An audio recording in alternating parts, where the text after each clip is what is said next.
pessoal, bem-vindos e bem-vindas. Estamos começando aqui pela nossa TV Velar, um estudo do nosso canal, hoje com a obra de 1868, estudo que vai ao quartas-feiras, horas. Temos as presenças de todos e todas que, porventura, passarem por aqui, tanto agora, na transmissão, quanto posteriormente. Informamos que esse nosso encontro de hoje é gravado e que vocês, por gentileza, aí, vão generosamente nos perdoando por isso. Enquanto a gente não tiver a nossa stream aqui ilimitada, a gente vai ter que se socorrer dessa maneira, apesar de que muitos não gostam dos estudos gravados, e sim ao vivo, para ter a interação, fazer pergunta e ter ali as respostas de imediato. Mas você pode também deixar sugestões, críticas, perguntas, enfim, a gente responde todas as perguntas, porque não sei faz parte do nosso vocabulário. Nosso tema de hoje, natureza e propriedade dos fluidos, item 21 e seguintes. Tem aqui ao meu lado, para pedir todas as ações, inclusive a contribuição de vocês, doação, Pix, tornar-se membro, enfim, tudo que você tem direito aí de fazer. Laurinho está aqui para dar seu boa noite e também lembrá-los disso. Boa noite, bem-vindo, Laurinho. Boa noite, Beto. Boa noite a você que já está conosco para o estudo da obra Gênese. Quero lembrar aqui que estudamos a obra de 1868, portanto, a original, e nós usamos a tradução da FEAP, tá, pessoal? Então, talvez você, se estiver nos acompanhando usando a edição de 1872 em diante, vai ter problemas aí na ordem, tá? Então, já fica só esse aviso aqui. Pedido a você que, se ainda não se inscreveu, que, por gentileza, se inscreva em nosso canal. E lá você vai encontrar também o botão Seja Membro. Aperte, vá lá e escolha uma das faixas, valores que estão ali disponíveis, para que você possa escolher aquele que melhor couber no seu orçamento, que será debitado no seu cartão de crédito. Ou use, como você está vendo aqui na tela, a nossa chave Pix, caso você queira também contribuir por meio dessa ferramenta, nos auxiliando e muito a retomar o uso dessa plataforma do StreamYard de forma ilimitada. Então, nós vamos poder ter mais lives, ou seja, mais vídeos ao vivo, interagindo com todos. Nesse momento, não está sendo tão possível isso, porque o Stream, para quem não sabe, quem usa ele gratuito só disponibiliza 20 horas mensal. E essas 20 horas, para nós aqui no TV Revelare, é pouco. Não dá. Porque nós temos conteúdos diariamente, quando não 2 vezes ao dia. Então, 20 horas não atende de forma alguma. Então, a gente sempre vai estar pedindo o auxílio de vocês, caso vocês compreendam, entendam que os nossos conteúdos, os nossos estudos são relevantes. E aí você quer nos ajudar a retomar como era antes, os nossos estudos. Pedir a você também que ative o sino de notificações. Curta, comente, compartilhe em suas redes sociais, com seus contatos, convide mais pessoas a vir somar-se aqui junto a nós para o estudo, e aí também vamos fazer esse mesmo pedido de sempre, que é contar com a generosidade de todos. Tá, pessoal? Agradecemos pela compreensão, talvez pela repetição desses pedidos, mas porque, em verdade, é necessário nesse momento. Se não, assim não fosse, com certeza, podem ter certeza, não faríamos. Tá bom, pessoal? Então, fica aqui registrado, mais uma vez, o nosso sentimento de muito obrigado. Beto. Perfeito, Laurinho. Sem mais demora, vamos, então, para o item 21. Esse, se não o capítulo mais importante, ao menos um dos mais importantes, para a gente conhecer, de fato, como se dá essas leis que regem o mundo espiritual. Qual é a matéria espiritual, como que o espírito age no mundo espiritual, enfim, aqui é um capítulo que merece toda a nossa atenção. Ele precisa ser estudado e reestudado. Nesse sentido, item 21, faz a leitura na obra física e o Lauro acompanha com vocês no Kindle.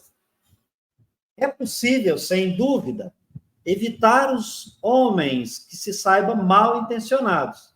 Mas como sair da influência de maus espíritos que surgem à nossa volta e se insinuam em toda parte sem serem vistos.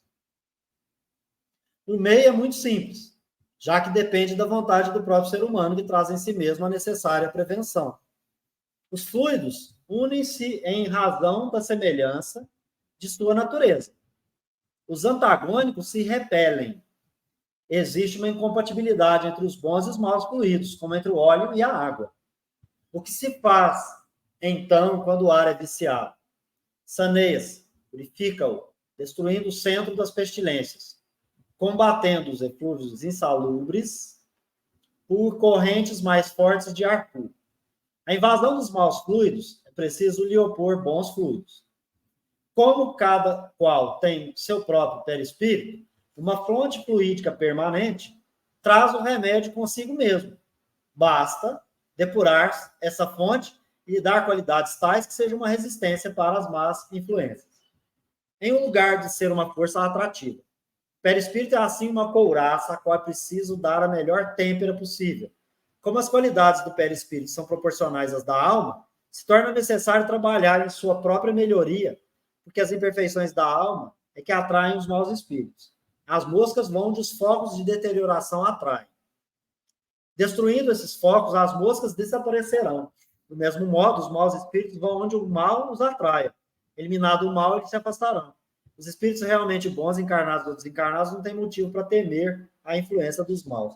Uai, Laura Rodrigues, estamos falando de educação moral? Elevação intelecto-moral? É isso? Exatamente, Beto. Você leu o meu pensamento, né? Nós falávamos disso, né, em uma outra ocasião, o quanto está sendo no momento em que nós estamos vivendo, né, atual, de tantas guerras, tanta violência, tanto feminicídio, enfim, tanta barbaridade, né? A gente sente, conhecendo o Espiritismo, sente o quão o desconhecimento dessa doutrina, do estudo das ciências morais, poderia amenizar esse impacto, né? Bom, Kardec está trazendo algo, o seguinte, bom, já que nós sabemos que podemos evitar pessoas mal intencionadas, né? Porque isso, os nossos sentidos físicos percebem, ouvimos, vemos, tocamos, né? A pessoa está agindo, tal, é fácil. E agora os espíritos, que esses agem nas sombras ou ocultos, né? Sabemos, e temos estudado aqui nesse capítulo 14, que o nosso perispírito, esse envoltório fluídico da alma, se forma pelas qualidades da alma. E eu quero deixar aqui bem destacado alma, para que a gente entenda que separar, né, filosoficamente, alma e perispírito, para entender que não é o perispírito que se melhora, é a alma, o ser pensante, se melhorando moralmente, é que vai dar qualidades ao seu envoltório. Então, alma e perispírito, dois, né? Então, nós temos duas unidades. Esse ser duplo forma o espírito. Então, esse espírito bem educado, esse espírito com noções de fazer, de praticar o bem, ele vai atrair para si fluidos melhores. Atraindo para si fluidos melhores, é claro que vai repelir ou vai dificultar a ação de espíritos mal intencionados. E o Kardec vai dar uma analogia, uma figura, né? Que o perispírito é uma couraça e que nós podemos dar a melhor têmpera possível a ele a partir dessa educação moral, de agir no bem, pelo bem, para o bem de todos, né? Que aí nós vamos na questão 629, que é a definição de moral, né? Então, Beto, aqui, só para tentar responder e dialogar com você, é assim que eu entendo até aqui essa questão, né? Não buscar fora aquilo que me cabe, que nos cabe fazer, que é a nossa melhoria interior, íntima. em vias de regra, e isso eu posso dizer que é regra, a grande maioria das casas espíritas, quando uma pessoa é sem educação, é uma pessoa de um caráter duvidoso, uma pessoa desequilibrada, tendem a dizer que é obsessão, quando, na verdade, é o seu caráter que está precisando ser revisto para que ela possa, a partir disso, lutar contra a influência dos espíritos. Porque nós temos uma tendência a tirar a nossa responsabilidade e jogar sobre alguém. Né? Então, a pessoa está assim porque ela está obsediada. Tá, então ela está obsediada porque ela é santa, mas o espírito que é mau é que está obsediando ela. Mas ela é santa. Ela não tem responsabilidade. Então, percebam que é um negócio um tanto quanto complicado e que precisa ser discutido. Beto? Muito bem, Laurinho. Aqui a gente destaca, então, né, que a gente está falando que quando a questão é fluidos, a gente está falando também de sintonia, de preferência. Quando a gente fala de elevação intelecto-moral, é mudança de hábitos, mudança de pensamento e de sentimento, que são mecanismos, né, que a gente vai usar para opor aos maus fluidos, aos maus espíritos. E ele vai dizer, quem é bom não teme o mal, porque o mal se afasta do bom. É uma questão de simpatia ou de antipatia, né? A gente vai estudando isso, inclusive, lá em O Livro dos Espíritos, que estão 459, seguintes ali, né? A ação da influência, e sempre os espíritos chamando a nossa atenção. A influência existe sim, de ordinário são eles que vos dirigem, mas você chama. Você chama e tipo, entrega a chave para ele comandar a casa. Por isso que ele dirige. Agora, se você soubesse como que, encarnados, a pessoa não tem habilitação, você vai entregar o carro para ela? Não vai.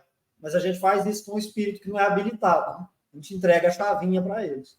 Ao contrário da gente se elevar intelecto-moralmente. Isso acontece muito, né, Laura? A gente percebe hoje em dia até na idolatria a médiuns e a espíritos. Os próprios espíritas fazendo isso. Né? Mas, enfim, ele diz aqui claramente, as imperfeições da alma é que atrai mau espírito. Tá? A culpa é sua. Para de pôr culpa nos outros. Ah, a vida não tá boa, parece que aqui do meu lado está acontecendo só coisa estranha. Mas cadê o bom pensamento? Cadê a mudança de comportamento? Cadê o melhor sentimento para quem te faz o mal?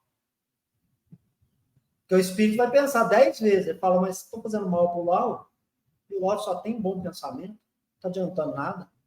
O Lauro está perdoando, está sendo indulgente, está sendo benevolente, está mudando ações, está sempre alegre, está perto de boas pessoas. Não tem como. Não tem como. Vou me afastar do Lauro. E vai procurar outro caminho onde ele vai tentar ser senhor da situação. Penso eu. Depois, Laurinho, ele vai falar da explicação de alguns fatos reputados sobrenaturais, que é o item 22. E ele fala novamente do perispírito. Eita, perispírito importante, hein, Lauro? O perispírito é o traço de união entre a vida corporal e a espiritual. Por seu intermédio, o espírito encarnado está em contínuo relacionamento com os espíritos. E acontecem fenômenos especiais, cuja causa básica não está na matéria tangível, por essa razão parecem sobrenaturais. Laurinho, vou passar para você comentar essa primeira frase. E a partir disso, então, quando Kardec vai dizer que o perispírito é a chave para explicar todos os fenômenos que nós podemos conhecer, ou quase todos os fenômenos, é bem isso aqui, né? Então, quando nós, na nossa infância, para quem foi educado nas religiões, né, principalmente no catolicismo, nós vamos ver toda a ação de Jesus e vamos colocá-la na conta de algo sobrenatural, de algo miraculoso. Algo que, né, extasiava nossos olhos, mas que a gente pensava assim, não, é um dom que Deus deu a ele e que somente ele é capaz de promover. Mas quando nós estudamos doutrina espírita, e aí nós precisamos, então, ter o perispírito em mente, a gente compreende isso. A gente vai explicar todos esses fenômenos ditos sobrenaturais sobre a luz da ciência, ciência espírita.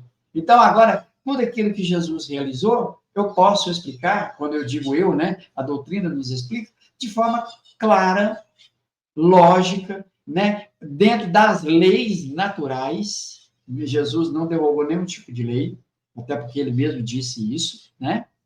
Mas que, claro, naquela época ninguém compreenderia. E isso diminui o Cristo, aquele espírito que esteve na personalidade de Jesus? Claro que não, pelo contrário. Isso o eleva ainda mais, pelo conhecimento que ele tem dessas leis, e, claro, né, pelo seu lado moral, né, porque somente o espírito que tem uma moral como a de Jesus pode fazer o que ele fez. Tamanha façanha, por assim dizer, né? Então, quer dizer, deixa de ser sobrenatural, mas passa a ser explicável quando se estuda o perispírito. Beto, para devolver para você, sem ideias místicas, como fazem do perispírito. Perispírito com órgão, perispírito com HD, perispírito que o espírito troca só uma parte dele, a outra parte continua, porque é ali que está a memória. Nada disso. Entendendo que é o envoltório fluídico em torno da alma, e que é por meio desse envoltório que a alma, o espírito, se relaciona com os demais espíritos encarnados e desencarnados, e a partir daí vamos ficar todos fenômenos. Beto? E aí, Lauren, a gente vai para o próximo parágrafo, porque aí vai ter pano de manga aqui. Você quer ver? É nas propriedades e na irradiação do fluido perispiritual que se deve buscar a causa da dupla visão da visão espiritual, também chamada de visão psíquica, com a qual várias pessoas são dotadas frequentemente sem saber, assim como da visão sonambúlica. Nota no 63. A dupla vista é um fenômeno que pode ser natural, clarividência, intuição, ou provocada pela ação de um magnetizador ao colocar o indivíduo em estado sonambúlico. Podendo surgir, então, a capacidade de ver por meio de corpos opacos à distância, também ver fatos passados ou prever fatos futuros. Ao criar a ciência do magnetismo animal, Mesmer explicou o fenômeno por um sexto sentido, por meio do qual seria possível perceber as vibrações sutis do fluido cósmico universal acima da luz pelo sistema nervoso. O Espiritismo esclarece a questão, qualificando a capacidade como proveniente das percepções por meio do perispírito do encarnado. Vou passar essa aqui para você, mas aí a gente vai chegar nessa questão preponderante aí do perispírito, Laura. Beleza, Beto. E aí, mais uma vez, então, vamos compreender por que Jesus falava assim, olha, pega a tua rede e joga do lado direito aqui. Joga aqui, nesse lugar aqui.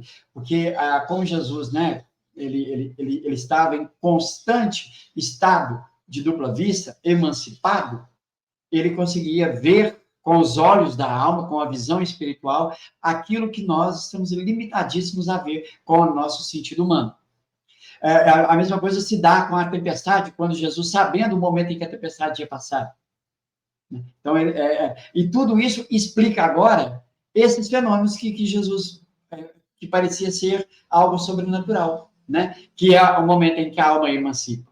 Então, é esse momento de emancipação, e aí nós vamos entender isso com o auxílio do perispírito, que a alma consegue ver a distância até por objetos sólidos, opacos, né? Por meio desse fluido, né? Chamado perispírito. Beto? E, portanto, agora a gente chega, então, num tópico bem interessante. Quero te ouvir.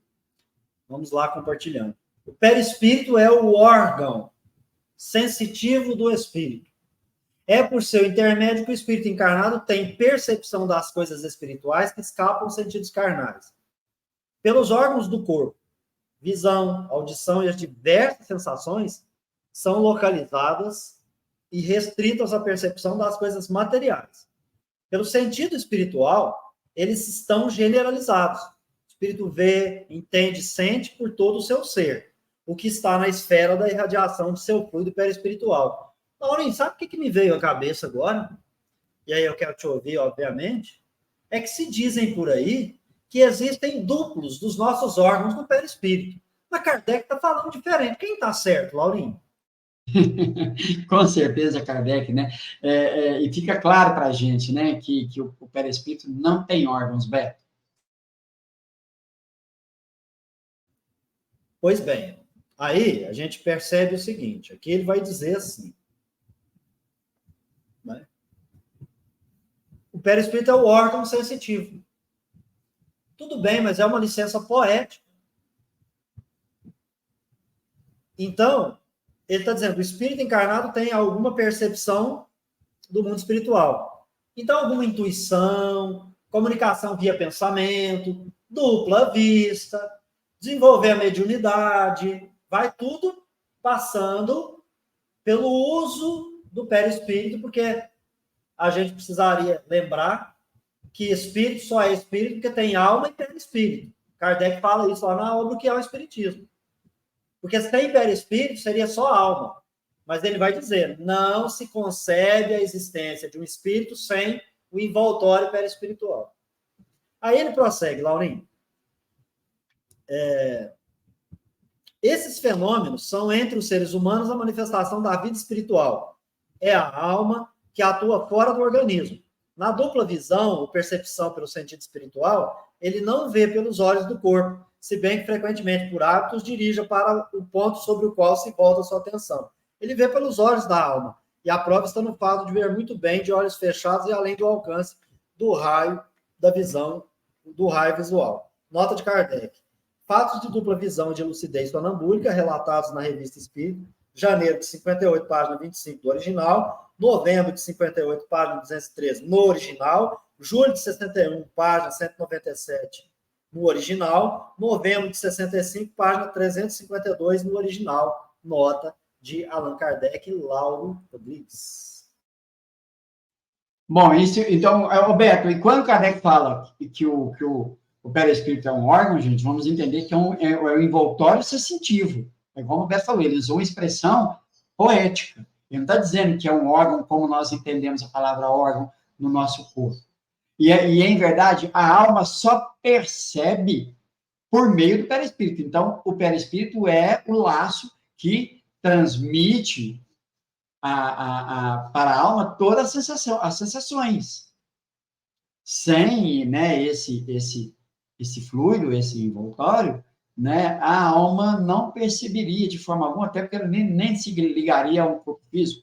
E como nós estamos mergulhados no fluido cósmico universal e não há vazio no universo, então, onde for a alma, o espírito está envolvido por esse fluido, e esse fluido é o responsável pelos comandos que o espírito dá ao corpo, quando está encarnado, e recebe do corpo todas as sensações, as percepções, né, que esse corpo promove. Mas, então, é importante entender isso. É órgão no sentido poético. E quando vê, pelo fenômeno da dupla vista, né, então nós entendemos que a emancipação da alma, é a alma quem vê, mas ela vê de que forma? Quem é o veículo do pensamento do espírito? É o fluido universal, é o perispírito. Então, é por meio desse perispírito que a alma vê a distância, como se ela estivesse lá, ela pode ir lá, como ela pode estar aqui e ver a distância, né? Então, percebam que somente conhecendo o perispírito e a ação dele, é que nós vamos explicar esses fenômenos, Beto. Muito bem, Lauro Rodrigues.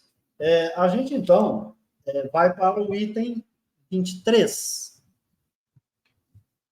No item 23, ainda que durante a vida espiritual o espírito esteja preso ao corpo pelo perispírito, ele não se torna totalmente escravo, a ponto de não poder estender sua corrente e se transportar ao longe, seja sobre a terra, seja sobre qualquer ponto do espaço. O espírito lamenta estar preso ao seu corpo, porque sua situação normal é de liberdade, ao passo que a vida corporal é a do servo preso à terra. O espírito fica, pois, feliz em deixar seu corpo, como um pássaro deixa sua gaiola. Ele usa todas as ocasiões para se libertar e aproveita para isso de todos os instantes em que sua presença não seja necessária à vida de relação. É o fenômeno designado sob o nome de emancipação da alma. Ocorre sempre no sono, todas as vezes que o corpo repousa e que os sentidos estejam inativos. O espírito se libera. Livro dos Espíritos, capítulo 8. Nesses momentos, o espírito vive a vida espiritual, ao passo que o corpo apenas a vida vegetativa. Está parcialmente no estado em que ficará após a morte. Percorre o espaço, se diverte com os amigos e outros espíritos livres ou encarnados como ele. O laço fluídico que retém o corpo só é definitivamente rompido com a morte. A separação completa só tem lugar pela extinção absoluta da atividade do princípio vital. Enquanto o corpo vive, o espírito retorna, seja qual for a distância em que esteja, desde que sua presença se torne necessária, e retoma o curso da vida exterior de relação. Por vezes, ao despertar, conserva de suas peregrinações uma lembrança, uma imagem mais ou menos precisa do que constitui o sonho. Seja como for, guarda em si as intuições que lhe sugerem ideias e pensamentos novos e justifica o provérbio. A noite traz bons conselhos e é boa conselheira. Assim também ficam explicados certos fenômenos característicos do sonambulismo e no natural e magnético, da catalepsia, da letargia, do êxtase, etc., que nada mais são do que manifestações da vida espiritual. E aí, uma nota de Kardec, essa sim eu vou ler. Exemplos de letargia e catalepsia, Revista Espírita, Sr. Schwandenhaus, deve ser isso, setembro de 58, página 255, e a jovem cataléptica de Suave, janeiro de 66, página 18, tudo página do original. Passo para o seu comentário aí, Lauro Rodrigues, aí se você quiser voltar o texto para prosseguir do 23 para frente, aí comentar item, fique à vontade. Tá ótimo, Beto. Primeiro que eu quero chamar a atenção é para a palavra que está até grifado, né? Que é emancipação da alma, e nós vamos encontrar essa palavra no vocabulário espírita. Então, você que está nos assistindo agora, é uma sugestão, né, para que a gente, nos baseando nesse vocabulário espírita, quando alguém falar em desdobramento, chamemos a atenção da pessoa, dizendo assim, onde você viu isso na doutrina espírita, essa palavra, que a alma se desdobra? Quando, em verdade, ela se emancipa, ela ganha certa liberdade durante o momento em que o corpo está em repouso. Ela ganha liberdade quando o corpo entra num estado de catalepsia, de letargia, sonambulismo. Ela ganha liberdade, e esses fenômenos podem ser provocados ou pode ser natural. Então, quando a pessoa deita para dormir, que o seu corpo está repousando, a alma se liberta, por assim dizer, e pode percorrer pelo espaço. Alguns espíritos, né, ficam mais ligados à Terra, outros que já avançaram mais, percorrem mais o espaço, mas estão sempre ligados a esse corpo físico. O momento em que esse corpo vai despertar, a alma, ela retorna imediatamente, instantaneamente, e, né, está pronta ali para entrar em relação com o mundo exterior, com o mundo material. A separação definitiva só se dá com a morte do corpo, com o esgotamento do princípio vital. Com esse esgotamento, os laços fluídicos que ligam a alma ao corpo vão se soltando, vão se libertando gradativamente, e o espírito, ele vai se libertando do corpo.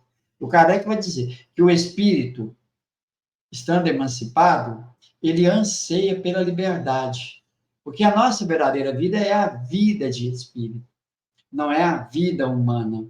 A vida humana, né, a vida no mundo material é para nós desenvolvermos, aprendermos. Mas a nossa verdadeira vida é a vida de espírito. Então, o espírito emancipado, ele deseja, ele anseia por essa liberdade. E ele vai percorrer o espaço, como eu disse, ou mais ligado à Terra, ou indo até a outros mundos, como nós já vimos aqui no êxtase, estudando o Livro dos Espíritos. Então, o que é importante é pensar isso. É não criarmos palavras onde ela não precisa existir, como pessoas que vão dando corpos ao perispírito, enquanto que Kardec trata de alma, perispírito, corpo físico estando ligado a esse corpo físico, o homem, ser humano. E ele vai tratar da emancipação da alma. É onde a alma, com o seu perispírito, ela pode percorrer o espaço.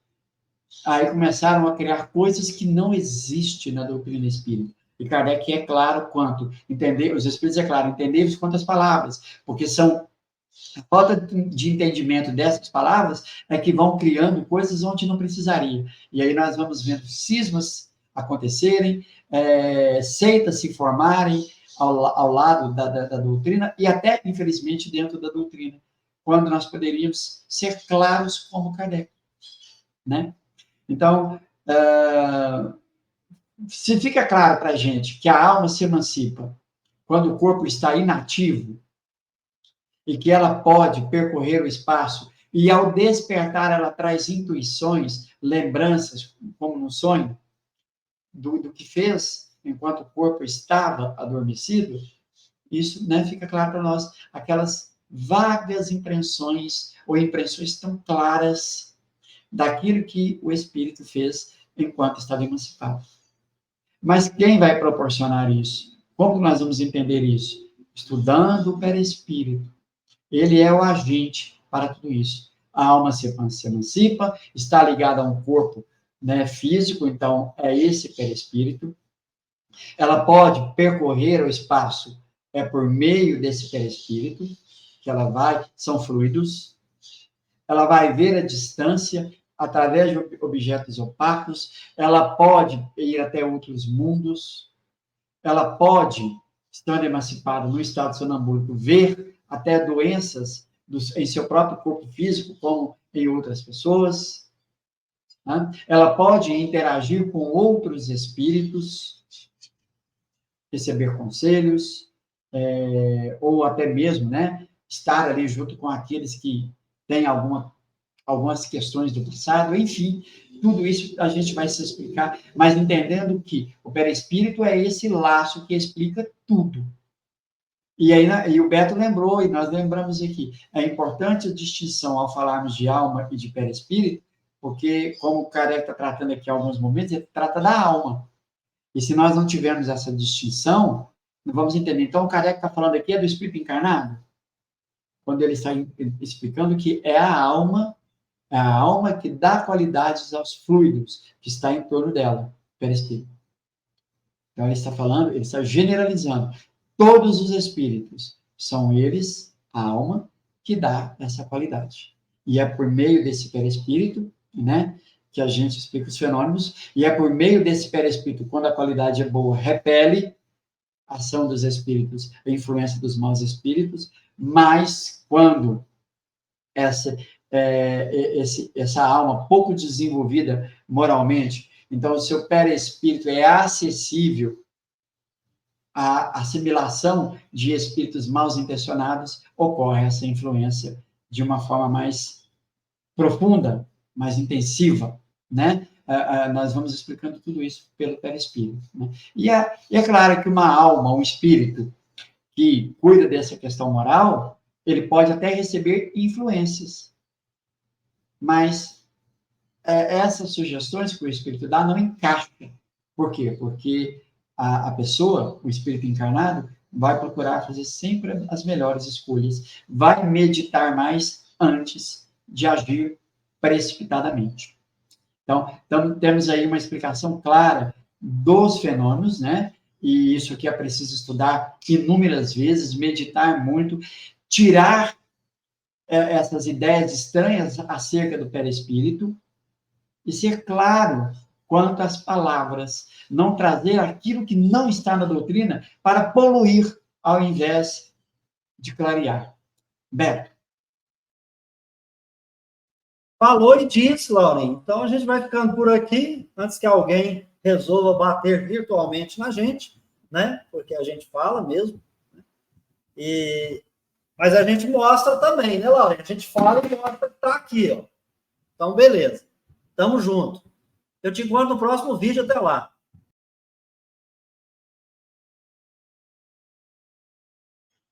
É isso aí, pessoal. Obrigado, Beto. Obrigado a você que está conosco agora.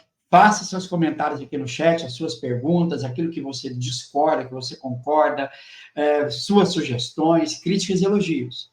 Caso tenha encerrado o vídeo, vá lá nos comentários abaixo da descrição e faça aquilo que você julgar melhor. Mas participe conosco, é muito importante. E todas as nossas observações é baseado naquilo que nós estamos lendo. Podemos nos equivocar? Sim. Se isso ocorrer, e vai ocorrer, claro, por favor, nos advirta e chame a nossa atenção para que a gente possa ver e até corrigir o nosso curso, tá bom? Nós estamos aqui com a intenção de aprender e juntos com vocês, com certeza, aprenderemos mais. Mais uma vez, obrigado. Queremos convidar a você para daqui a pouco, às 21 horas, o estudo da obra Nem Céu, Nem Inferno, tá bom, pessoal? Então, já fica esse encontro marcado às 21 horas hoje. Abraço a todos, fiquem com Deus.